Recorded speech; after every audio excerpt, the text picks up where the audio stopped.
Okay, hello Applewood, and welcome to the very first podcast of Applewood. Let's talk. Today with me I have Ms Pathan, uh, Hi. and we're just going to talk a bit about mental health in our school and kind of just some things we've seen. So to set the topic, do you think that stress is a large problem for students in Applewood? Do you think it significantly impacts or really changes the way students perform? Yeah, so I don't think that it's specific just to Applewood, but after COVID, I feel like stress has impacted many different demographics, especially high school students. And I'm saying that because I think that there's a lot of pressure with not only grades and jobs and doing the whole balancing act, but I also think that there's a lot of external pressure. Yeah. Yeah. Because I've talked with some of my friends personally, and you get a lot of that.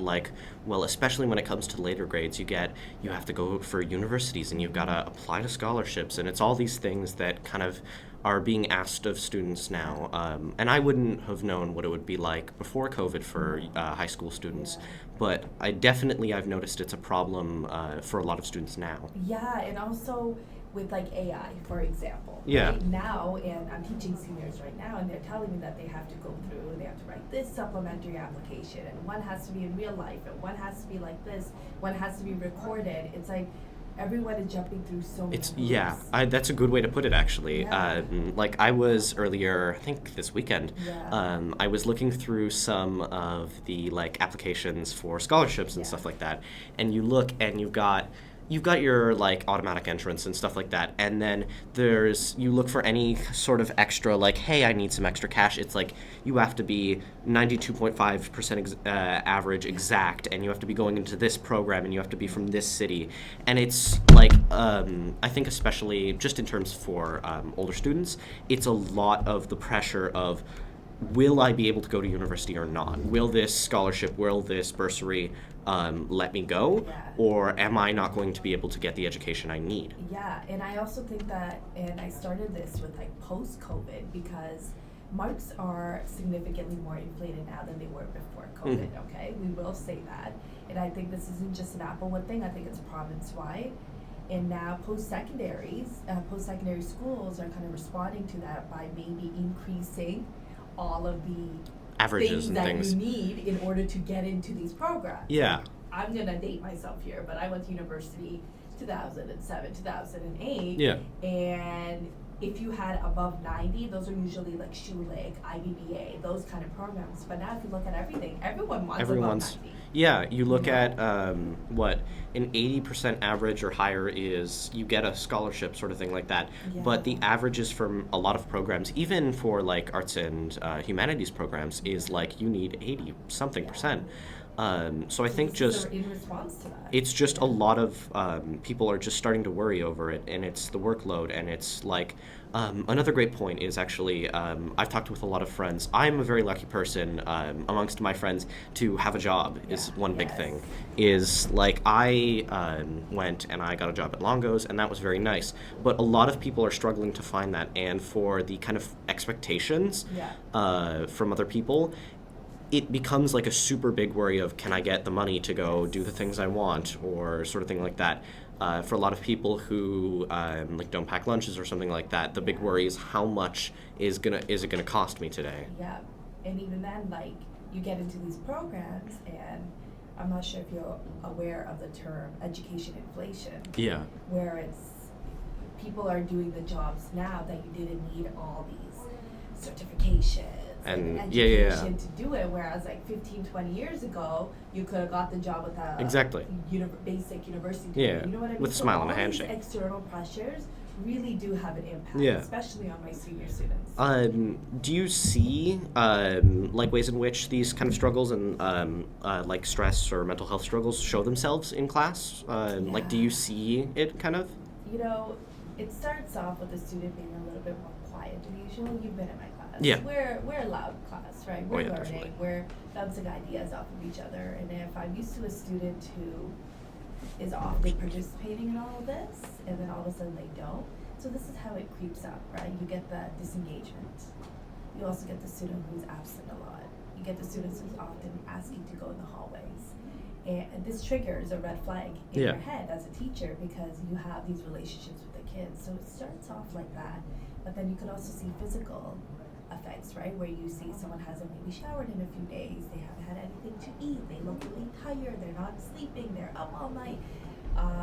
All these kind of adverse effects stem from high levels of stress. Mhm. And I see that in my classroom. Yeah. Do you think it like significantly impacts like their performance on like doing assignments or tests or sort of thing like that? Like, would you see it kind of in like the marks of a student, sort of thing like that? 100%. And like I've said, like we have the relationship with the students. So when you notice that this assessment after this particular weekend where they've had kind of, like a rough weekend, something had happened, they don't do as well, they come up to me, they're like, that wasn't my best work. I have a lot of things going on. Yeah. So of course it has an impact on their products, their observations. A question for that actually. Yeah. Do you notice students will like talk about it a lot, or are very open to talking about it, either in class with their friends or with you directly on like, hey, I'm not feeling the best. Like, Yes. things are kind of like stacking up. I just need to inform you of that sort of thing. I like to think that students actually, because of the relationship that we built, they do come up to me and they tell me this isn't a good time, and then we accommodate them. Yeah, right? yeah. Like, you know what, if this is not your day, how about you do it in the next couple of days? Just let me know what works for you. Yeah. So I like that open lines of communication. Very rarely have I had a student not tell me and then it just turned into this Yeah. whole episode. Yeah. Do you notice it with other students, or sorry, with other teachers doing the same thing, or Yeah, absolutely. We take time to build that relationship, and then students feel comfortable with the ones who are in your classroom to come and tell you. Yeah. Absolutely. We had talked about it a little more, but sort of aside from, again, like for, I guess the younger students is an important Yeah. thing. Like, what do you see as the root causes for a lot of stress for them? Because I've talked with some people who are in like grade 10, grade 11, Yeah. grade 9 sort of thing like that, and a lot of the stress is still there. Like, do you see any, or do you like know any of the root problems, or would you be able to say, hey, I think this is an issue? Yeah, that's a good question. Root problems, Or just like there's a a like lot a of factors, right? yeah. But then it kind of connects with each other because sometimes lack of sleep contributes to that. Video games all night Yeah. does that. You know what I mean? But it could be family life as well. There's also still a stigma around Yeah. mental health issues, right? Exactly. And maybe some different demographics don't necessarily think that it's an actual thing. And I think that there's not a lot of real conversation maybe at homes happening. Yeah.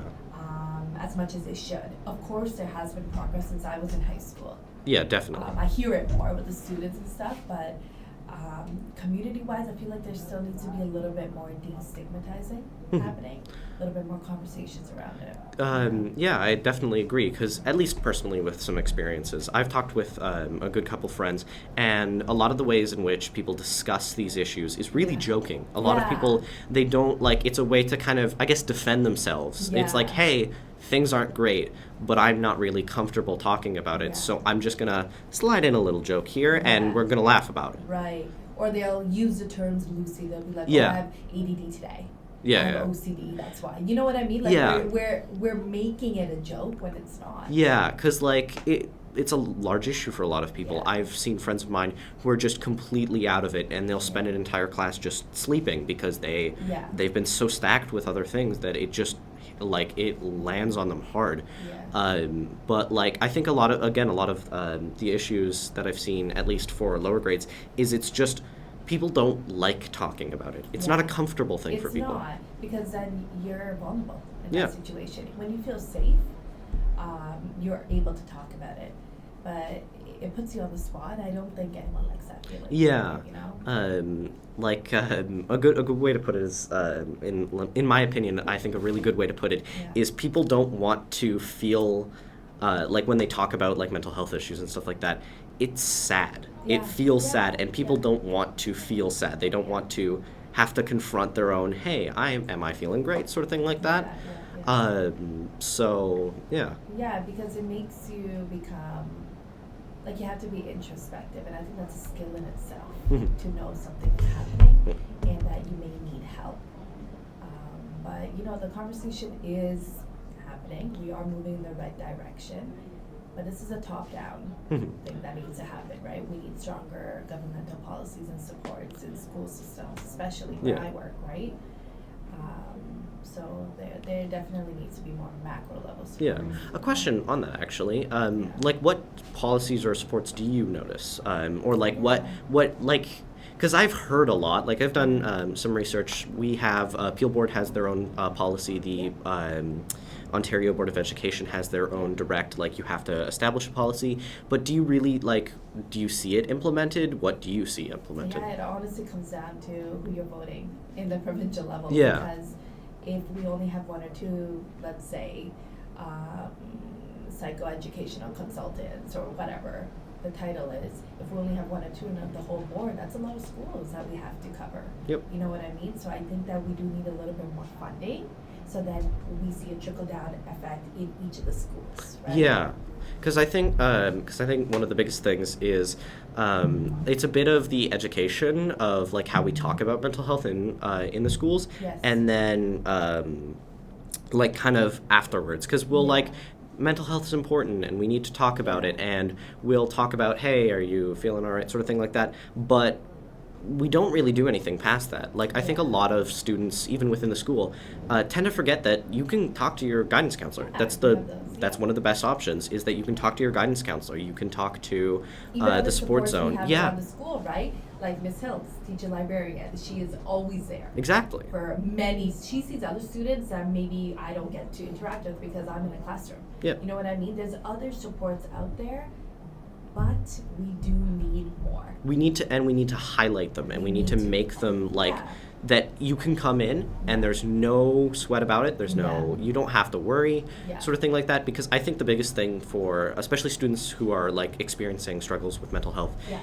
is they don't want to feel like a burden on things. 100%. There's talking about it, and then there is actioning it. Exactly. And Yeah. that's what we still need to work towards. And Yeah. you know, I even doing this alone is great. Mhm. But yeah. And I think just to kind of finish things off, like we've talked about a lot of solutions and a lot of the things that both the board and kind of teachers have done and can do and sort of thing like that.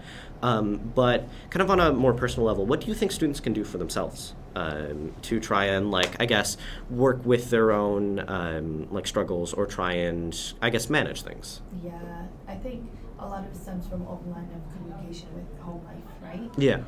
And look for the information in the right places. Don't go to social media to diagnose Exactly. and all of that.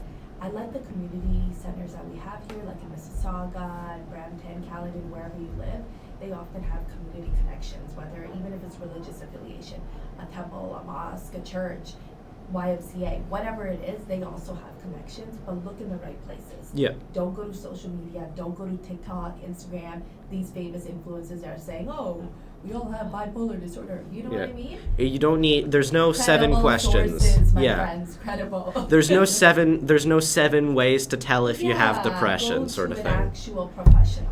I think it's a good way to look and to say, hey, maybe I should Yeah. talk to someone about these things. But don't get all of your information. Don't immediately Yeah. then say, oh, I have this, I'm like gonna talk about it, sort of Yeah. thing like that. Self-diagnose. Exactly. Which is just, I have to say, the worst thing. Yeah. I love, like, that, like, the tools that exist are super helpful Yeah, for a of lot course of they people. are. But so many people tend to then go, well, I have it, so.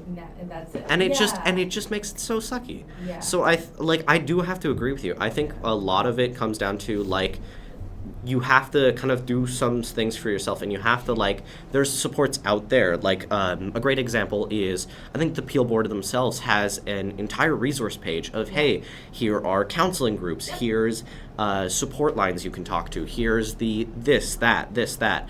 I know we have jack.org in our school. I believe you can talk to them for more resources if you need as well. Again, you have your guidance counselor, sort of thing like that. There's all these supports. I think it's just, you need to look for them. And that's the toughest thing. I know from personal experience, it's tough to, like, ask for help. Yeah. So I think, like, the thing is just look and just try and, like, even if it's, I don't know, you look one place and you don't find anything, that's okay. Yeah. That's all right. You can look another day. You can go look for someone else, or you can talk to someone, sort of thing like that. That kind of idea. Yeah, 100%. I agree with you. Yeah. Well, I think that does it. Yeah. Yeah. Thank you for coming today. Thank you and for I think having this and I think this concludes our episode today. Perfect. Thank you. No worries.